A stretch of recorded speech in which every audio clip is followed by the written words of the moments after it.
Matt, are you ready? Yep. We're recording. Start walking. Do we have to walk? Yeah, I can do that. Hey everyone, it's the Oxley Bomb MotoGP podcast with me, Matt Oxley, and Peter Bond. Talking about the last race of the longest ever MotoGP season. So not the most thrilling race. Marco Bezzecchi wins again, and bizarrely, every race he's won in MotoGP since 2023, which is 6, is it? 5, 6? Bagnaia has crashed out. I mean, that's so spooky, isn't it? Weird. Just a weird coincidence. And he was just, once again, just like Portugal last weekend, just perfect. And he'd been perfect all weekend. The only problem he's had all weekend was his ride height, his whole shot not disengaging in the sprint yesterday. Otherwise, he probably would have won the sprint as well. We'll talk a bit more about ride heights and whole shots in a bit. And Fernandez as well, Ralph Fernandez second. He couldn't ride last Sunday at Portimao because of the shoulder he had injured in that big crash. And he was he was amazing. Maybe that's the moment. If he'd got through earlier, he could have beaten Bezzecchi. I mean, they just both look that bike when it's working just looks perfect. Yeah, don't steal my thunder. I'm going to speak about the bike now. Go on. Because it is such You love the Aprilia more than Bezzecchi, who got married to it today, didn't you? You're going to go and have a I have a soft spot for the Aprilia quite a long time. First, we both have. For quite some time, but I also like how it looks, and you didn't, you told me. I think it's got a bit rough with all the aero appendages and honestly, it has to look good for a bike for me to like it. You have to be either fast, but also look good. But it has always, for quite some time already, the Aprilia has a bike that showed huge of talent, but made a lot of fuck-ups in between, whether the team, the bike, whatever. But this year they made such good steps. And okay, it's sad to see that at the current state of MotoGP, bikes have to look a little bit boring to be fast, because that's the result of it. But Bezzecchi has transformed himself, really adapted really good to what this bike needs. That's something you cannot respect enough, or he's just very plain lucky, and the way he wants to ride a bike is how the Aprilia is set up. I think, to me, it looks like a much more natural bike to ride than the Ducati. Yeah, everything's more natural than the Ducati. Looks more, but it still looks more sweet and smooth, whereas Ducati is very much like, you know what I mean? It's the Aprilia seems to flow more, which is what they've always said. It works better on flowing track. And the reason they've now made it work at all tracks is because they've got the rear end under control for the first time. Which is everything racing. But let me finish what I said. The proof of the cake usually is where is your second bike or your third bike? Now Aprilia has 4 bikes on the grid, but basically they have only 2 at the moment. Ogura is a little bit unlucky. Raul Fernandez is actually not fully fit. We don't speak about Martin at the moment, that's painful. So, but then, if they finish first and second, I get visions of Formula 1. When the manufacturer has something superior, they finish first and second, and the other manufacturer finishes third and fourth, and the other one finishes. Whoa, but honestly, this is the state of things at the moment. I don't say it's that bad, but today with the Aprilias, they were just so much better. You really needed to do something very, very wrong, like Ogura did, and he admitted, to not be on the podium with an Aprilia at the moment. So, good to them. And I honestly have no idea where this extra speed from the Aprilia comes from, but since this is the podcast, I'm going to guess. I will say it's aero. Because if a manufacturer finds a little bit better ride height device or some little difference in stiffness, then they improve a little bit here and a little bit there, and overall better usually. And that. But if you have a 1-2 from especially where, like today, and Bezzecchi could have won everything, the pole, the sprint, and the main race. Jesus, then you have something really. And aero is so fucking important. And if you have it better than everybody else, because aero still is in a low stage of development in MotoGP, thank God. But this means that they found something that within half a year Ducati will have found as well. But at the moment it gives them such an extra edge. I really hope the others catch up as well, because I can't take out aero from the regulation. Aero is there. But I think it is aero related to what Aprilia have found. You speak to somebody like Luca Marini, who kind of is just beautiful to talk to, because he's so... I was speaking to the tech director, Romano Baziano, on Friday, and he said Luca's like having an engineer on the bike, and Luca says basically aero is more important than everything now. You can make more of a difference with aero than with a swing arm, than with a frame. even with an engine sometimes. There's so, because it's a whole new science basically in motorbike racing. But I mean, I agree with you that the Aprilia rear end. I'm guessing. We've always said on the pod that the Aprilia's got a fantastic front end, which is why it works really well at flowing tracks. But it's been keeping the rear tyre under control, especially with the new tyres since 2024. If you think back to 2023, they had a 1-2 in 2023, didn't they? With Alicia Spargo and Maverick Vinales. So again, it was the 2024 tyre that kind of screwed them up again. And now they've finally got on top of that with the leg wings, which I call butt wings. That gives them more load on the brakes.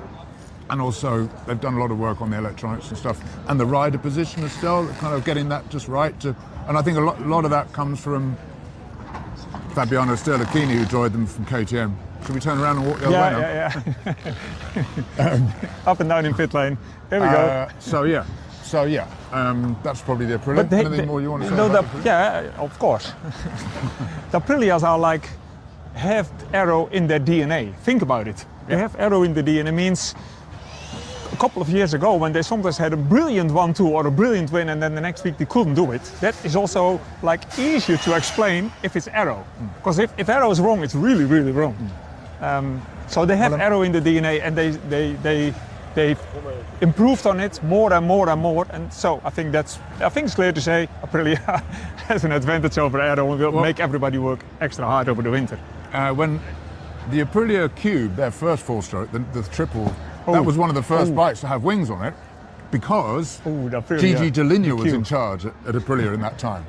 But the guy that took over him, Romano Alberziano, that's a real pretty much every engineer in this paddock did either mechanical engineering at university or electronic engineering. He did aeronautic engineering. So he's gone to Honda now, but he's got an aero brain, and that's a big deal. Well, where is Honda making the big steps at the moment, apart from the engine? Yeah, absolutely. Because it's again back to Luca Marini, and then we stop about that. I remember, I think it was Misano that he said after the test, because not only that he's a very good engineer, or like almost like an engineer and a rider, he also loves to explain things very, very accurately to us, which is great. Mm-hmm. I remember him saying at one of the tests that even he was like shocked how much of a difference in some corners the aero can make. Mm. They put aero on it and then sent him to concentrate on these 1-2 corners. He said, fuck, that's a huge step. And then they made another step and then he said, oh, now I can see what happens if it's too much, because now the corner is beautiful, but other corners are impossible. Yeah. Okay, thanks for the info. So yeah, they're doing clear work. So Aprilia, 1-2, everybody knows what to do for the winter time. Fabio Di Giannantonio third. We can carry on talking about ride height devices. We've had so many ride height and whole shot devices incidents over the last couple of days. Wait a moment. Where we are, Aprilia on the back. Hi guys, Aprilia. But Aprilia Hospitality. We're not getting paid. We're not getting paid by Aprilia. But calm down. Come on. Bezzecchi's whole shot didn't disengage at the start of the sprint yesterday. Di Giannantonio's it was Pedro Acosta's ride height went. No, it was Di Giannantonio. I've got confused. No, both. So Di Giannantonio and Acosta had whole shot device problems at the first lap of today, and which actually caused the chaos in 2 and 3 and 4. When Johan Zarco took out poor old Pecco Bagnaia.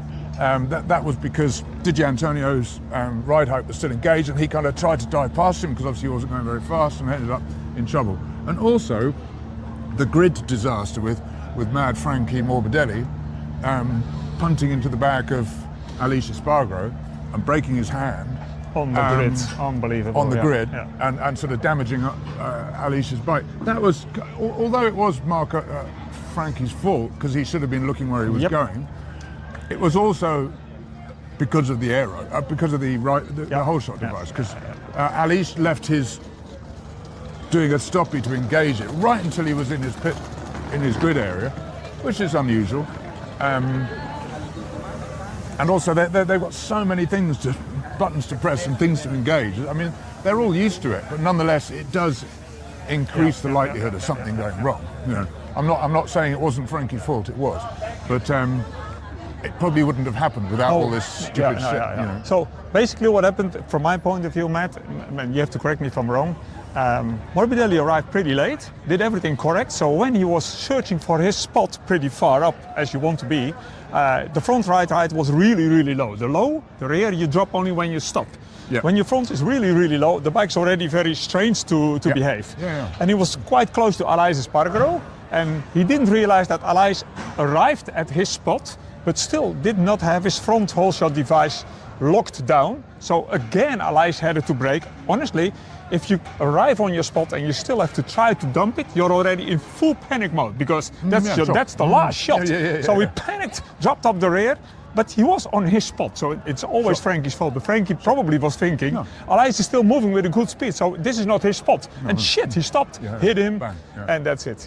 Actually, Mugello a couple of years ago, somebody ran into the back of somebody else on the way to the grid, because they were stoppy, trying to make it lock. I mean, it's bullshit. I can't remember who that was. So we have it on the way to the grid, and on this turn one, which is pretty fast corner from the start on, you don't brake hard enough here for turn one, so you don't brake hard enough to unlock the front, and you're in shit until turn four. You're riding a chopper. It's not only that you're fast, but people behind you want to pass you at places that are unnatural. Absolutely. And all sorts of that's what happened today.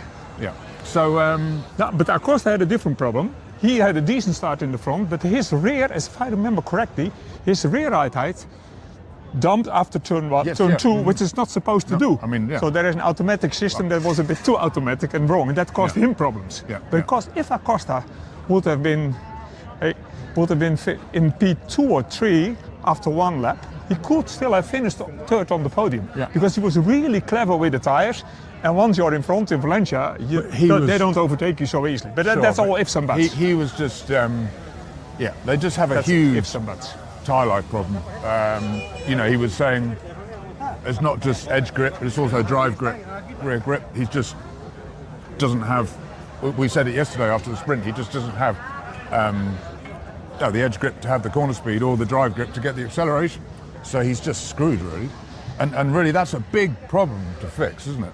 I mean, it really is. It is for quite some time KTM's main problem. And it depends on the tyre they have. If they have the soft rear tyre, then it starts to accelerate well, but in the longer corners, the rear grips pushes the front out. Or, as Brad Binder explained us really, really well, he suffers more with the initial opening of the throttle with a lot of banking, because he does that a bit too aggressive. Then the rear tyre starts to spin. And if a tyre starts to spin, it takes like seconds to come back, and these seconds you don't have. Sure. So he says for somehow Acosta is a little bit better in that, and with that his whole drive situation. We're going to stand in front of VR, or we go in? Yeah, okay, perfect. Yeah, why not? Go in front. Yeah, okay, here we are. So we're maybe we turn around here and then have them in the background here. Okay. Oh, we finish finish here. We finish it off. This is VR 46. Hello, everybody. Don't mention Mad Frankie here, okay? No. He's mad now, not as in crazy, but in. He was sad for him. So pissed off. Yeah, there you go. Okay, so Bezzecchi, Fernandez, Di Antonio, Acosta, Alex Marquez. To me, Alex Marquez just disappeared in the sprint yesterday, and we assumed that he would be strong today, despite the change of tyre. We assumed he would be there, but he said after 5 laps, 27 lap race, his rear tyre was gone. And actually, his rear tyre going is what kind of made the race.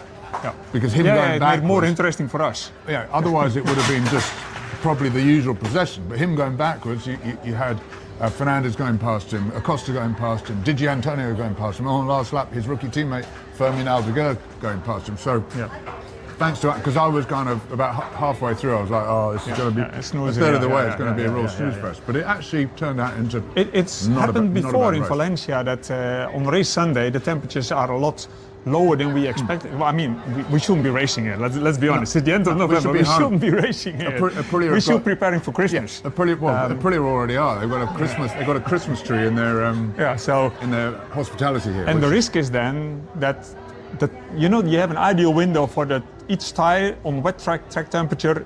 It works ideally, and when you're on that limit, or just outside the limit, but only on Sunday, then the things are not just getting worse; they are getting you can't prepare for that.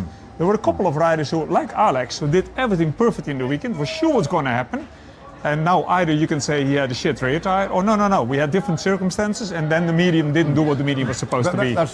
And that's what happened. So, we shouldn't be racing here, but we could race here, but there was not the correct tire for it. And at current state of MotoGP, that has such a huge influence. Like tires dropping like suddenly like that. Yeah. Alex Marquez didn't drop 2 places, eh? No, he went a long way. he went. And Moto2, a couple of guys as well, that overdid it in the beginning with tire wear, and then they lost everything. It's a weird place, actually.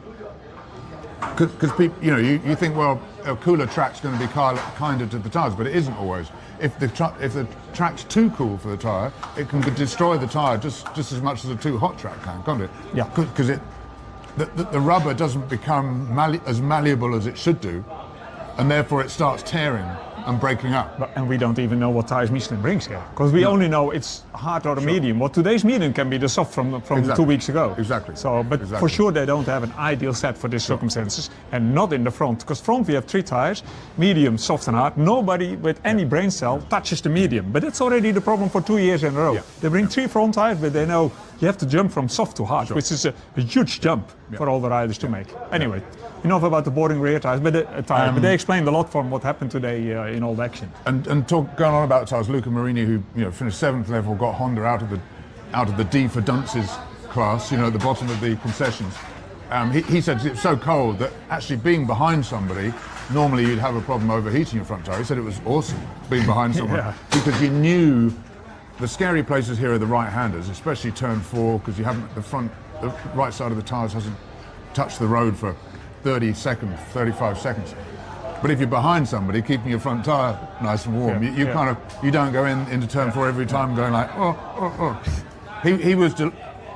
It's kind of weird thing, the concessions thing, because you think in the way going up 1 grade, you've got A, B, C, D, Ducati are in A, no one's in B, Aprilia and KTM were in C this season, and now Honda will be in C with them next year. So they lose tyres, so they can't test as much. They lose engine upgrades. They lose quite a few of their concessions. And you would think, it wouldn't be the clever thing not to go up, Actually, when you're that close to going up, I will say don't do it. Sure, but it's Honda pride.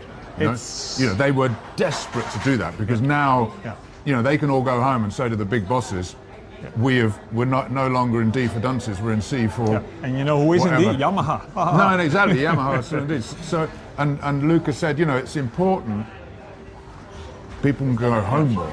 This is one of the things. The mechanics were all crying. The mechanics were all praying for these 9 points. I've spoken to mechanics, from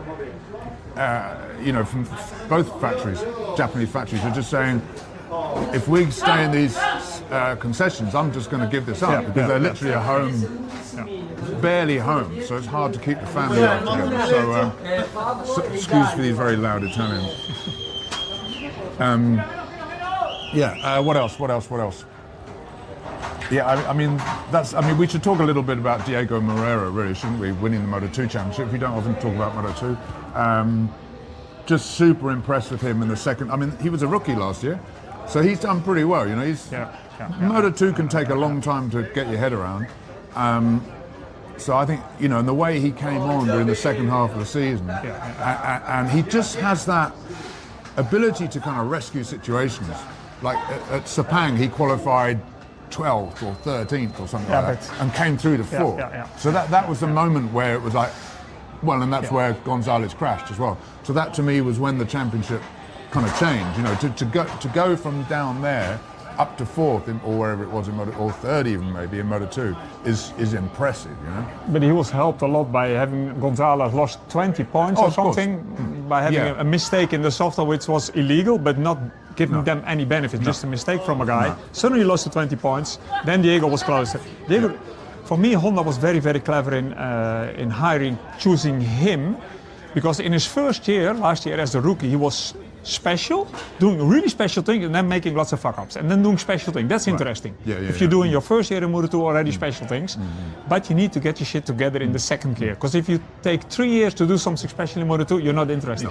Because you have to show in your first year in Moto2 that you can adapt to a bike that is very, very different than Moto3. Because here you need to adapt not every week, every hour, to another tire, to another power mode, so you need guys that have an intelligence. But what he did wrong last year, sort of, he likes motorbikes a lot. So he was always playing motocross and speedway dirt track. But at some point they decided, motocross you can do, but stop the speedway. because you look more natural, you look unbelievably good on the dirt track, Right. but you don't look as unbelievably good on the race bike yet. Start playing with race bikes. Take an R6, go to a parking lot or to a car track. Spend all your fucking time with racing motorbikes. From that moment on, because he can look amazing. How he looks on the bike, contrary, Gonzalez is just fast. But the way Diego rides is when everybody's tire drops, he starts to ride differently, adapts more over the front, looks very, very calm while quickly moving his body. Don't mind having the bike moving underneath him, but never loses the speed with it. So there's a lot to say that Honda had an eye on him. It's completely logic. It's easy to say now he's world champ, but even if he would have lost it today, he's the guy that is the most interesting Moto2 rider for me. But there's more people coming in Moto2, eh? There's more interesting people coming. There's a lot of people in MotoGP at the moment that should check their contracts because there's some interesting stuff coming. Yeah. Well, I wouldn't say dead wood, but there's a few people in MotoGP now who I think have had their time. I'm not going to mention any names. I don't want it to be broadcast everywhere. I don't want to get in trouble. I'm always in trouble. I don't want to be in any more. Who else? I mean, Marc Marquez was here today, and he had he's here all weekend, but he sort of only came out of his shell today. I think he must have been hiding in the motorhome all weekend and came out today. And he's got his Ducati hat on, and he'd made up a little sticker to hang from the peak of his hat, which said in Italian, "I'm doing very well, thank you." Because basically, you know what it's like if you're a racer, if you got injured. Every person that comes up to you saying, "How are you doing? How are you doing?" So just kind of take this thing, going, "I'm doing really well, thank you." So I mean, and we should also mention because obviously Bagnaia crashed out thanks to Johann Zarco. I mean, what the luck that guy's had, you know. The luck and the problems, it's not all bad luck.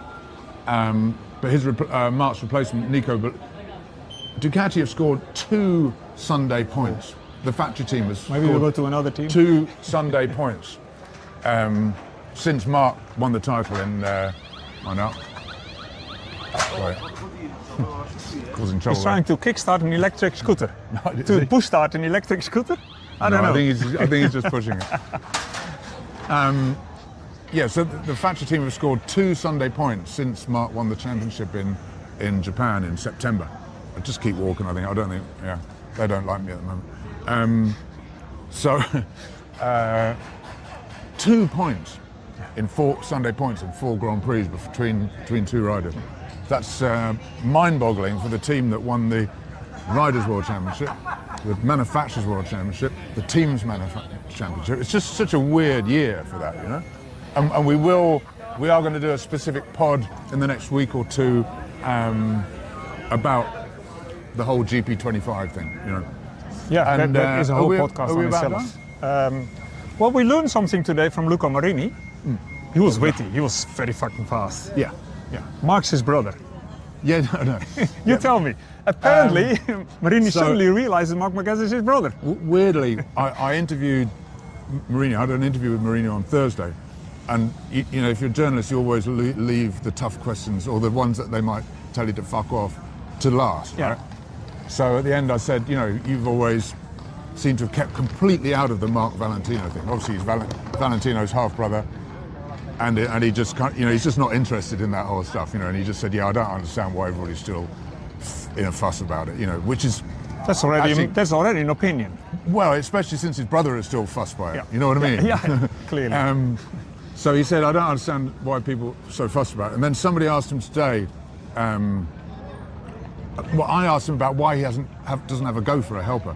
Luca is the only guy on the whole MotoGP grid, and probably most of the Moto2, Moto3 grid, that doesn't have somebody who's basically his kind of personal assistant that just follows them everywhere and does everything for them, except wipe their arse. You know, make sure their helmets are all right, make sure their leathers are all right, make sure they get their breakfast at the right time, make sure they turn up for a debrief at the right, all that kind of stuff. So they can just think about racing. He doesn't have one, only guy. And he said, well, he just prefers to spend time with the team and use it. And somebody asked him, what? That's quite similar because Valentino was always spending time with the team, creating a family atmosphere, and Marc Marquez always creating a family team, and you do the same. And he went, oh, well, Marc must be my brother then. Yeah, then Marc must be my brother, Peter said. quite funny. A very funny moment. Very funny moment. He is witty. He's fast. He is. His brain is like really, really good. Yeah. I love talking to him. Luca Marini. Yeah. That was maybe the good one to finish here. Yeah. He had a good weekend there. He was fast. He did proper starts. I mean, I asked probably the wrong question on Thursday before the race. Well, the last couple of races, the results were not really there. And are you a little bit worried for that? Because you bring so much to the development of the bike, and now all the others are going faster and you're not. But there was a short moment of stare. That was not the question he did That's what like. I mean. You cannot just ask. I'm You're a little still a bit, rookie journalist. I'm still a rookie journalist. I You started with the wrong tickle, question. you have to tickle their balls all the way until the end of the interview, and then you can go in with a hard. Don't start with a hard question. End with a hard question. And just we should say that Alicia Spargo, can't even remember where he finished, but the main point is that he was on the sort of 2026 prototype, and he reckons it's kind of slightly better in every area. So Luca and John Mir will have that bike on the Tuesday test, which on Tuesday evening, Peter's going to be doing the test pod with David Emmett. So that'll be available for our patron supporters. And then we should also tell you, next Friday, if you're around London area, next Friday, me and Peter are doing it's extremely exciting, the first ever Oxybomb Live podcast at the Bike Shed in East London, Shoreditch. It's all for charity, Two Wheels for Life. So if you search something like Oxley Bomb, Two Wheels for Life, Bike Shed, you can buy tickets. I guess you can turn up on the night and buy tickets if there's room. I'm terrified it's going to be empty, so please come along. I'm terrified to be there anyway. If it's full Be like people, I'm even more terrified. being a young new band and playing to full people, like your whole hour set, So that could be us. Please help us. So come along. So Bike Shed, Friday evening, 8:30 p.m, Friday the 21st, so this coming Friday. Are we done? That's it, we're done. Awesome. That's One the last stretch off. one. Last day of school. Woohoo! Holidays. Bye-bye.